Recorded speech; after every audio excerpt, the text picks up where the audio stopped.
In this video, I am going to be talking about the number one rule after a breakup that most people fail to do. So, if you're having a hard time coping with your breakup, please continue to watch the video.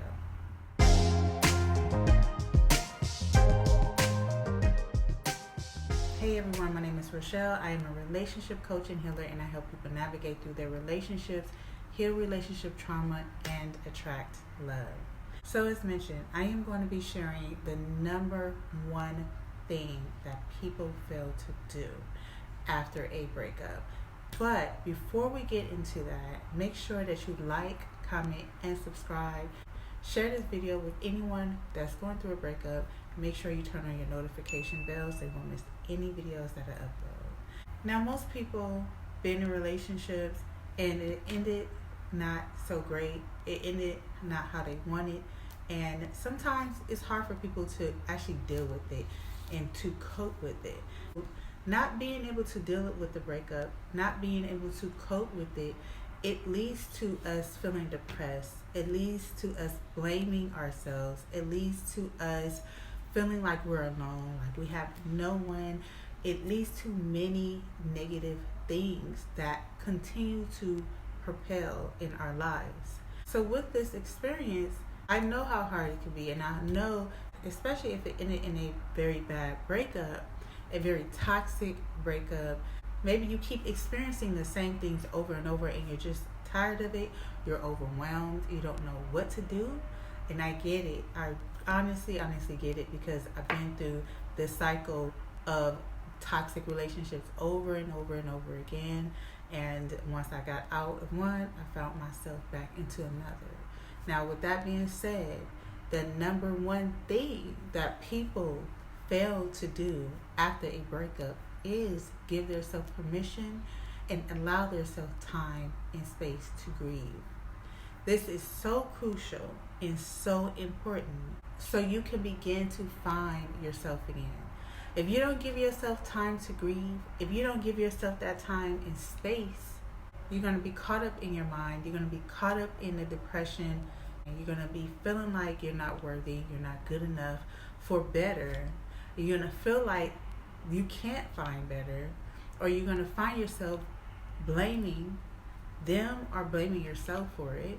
All right, and you won't have that hope and that faith that things will turn out better for you. So it's so important to really give yourself time, you give yourself space, and allow yourself that time to grieve.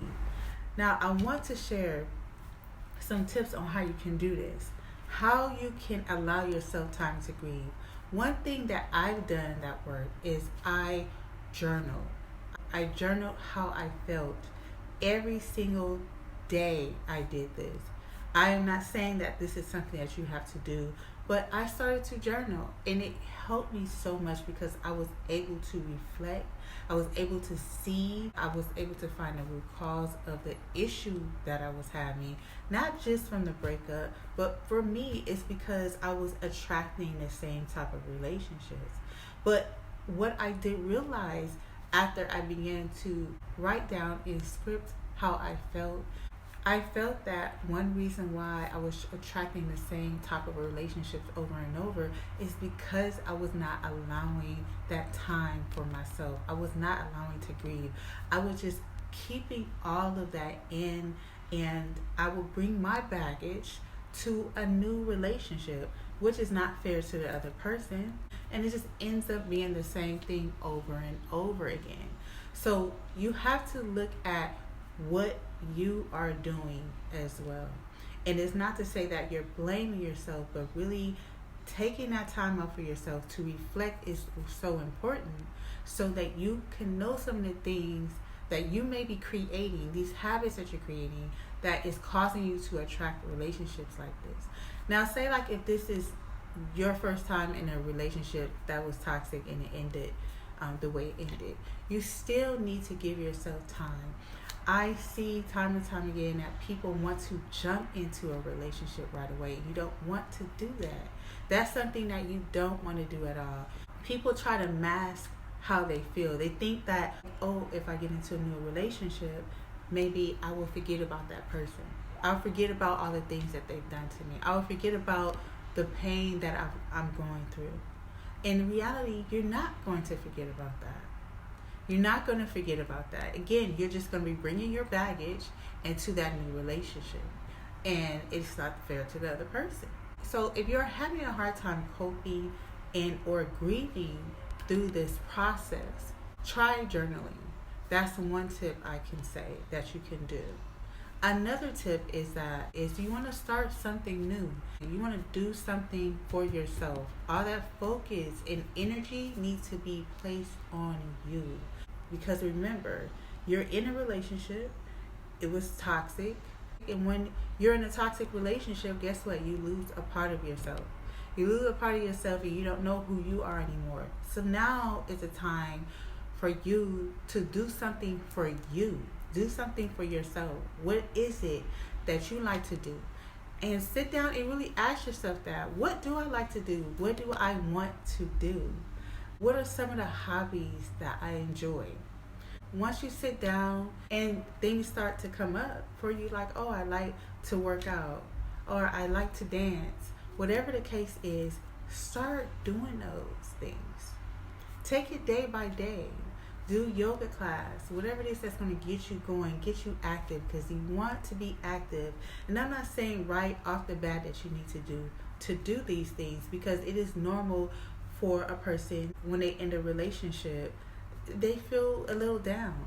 But to get yourself going, you have to put that focus on you. You have to begin to put that energy and that focus on you so that you can start taking care of yourself. And self-care is one thing that needs to happen in order for you to move on and also to forgive. And even if that person hurts you, not to say that you need to take them back, but you can start to forgive. Once you really look at the big picture and see that things happen for a reason, you know and you understand that the situation that you've been through, that relationship that you've been through, happened for a reason. And you really enter and understand that. This will allow you to forgive that person. And when you forgive people, it helps you to really move on with your life. It helps you to not look back, to move on, because you're no longer holding a grudge. You're no longer giving your power to that situation or to that person anymore. You're okay with it. You accepted it. And I know maybe some people is not really good at forgiving. I know I was one of those people when I was really hurt. It was so hard for me to forgive. It was hard. When I would hear other people say, you have to forgive, and I'm like, yeah, that's BS. But actually, it really works. It gave me a sense of peace, a peace of mind. I didn't care anymore. Like, I didn't care what happened. I looked at it as a learning lesson. That's what I looked at it as. I looked at it as a learning lesson, and it allowed me to really move on. So when you start to reflect on yourself, when you take that time, you're not trying to rush into a new relationship, and you really are practicing self-care, taking care of yourself, doing what you want to do, getting back to who you are, that's when everything starts to change for the better. Then you will notice later on in life, in the future, somewhere down the line, whatever the universe wants is when you're going to be attracting the person that you deserve. So that is it for today's video. If you are going through a breakup and you are having a hard time overcoming and or coping with your breakup, I am currently offering a free Life After Breakup or Recourse session that is going to take you to the next level in healing and overcoming that breakup without feeling stuck, nowhere to go, hopeless, depressed, like you just cannot seem to get things together with yourself. This is going to help in transforming your life. Now, to register, you may go to lifeafterbreakup.recoursession.com, or you can click on the link that is in the description box below. As always, please check out my free unlisted video over here and my previous video over here. Until next time, I will see you guys in the next video. Take care.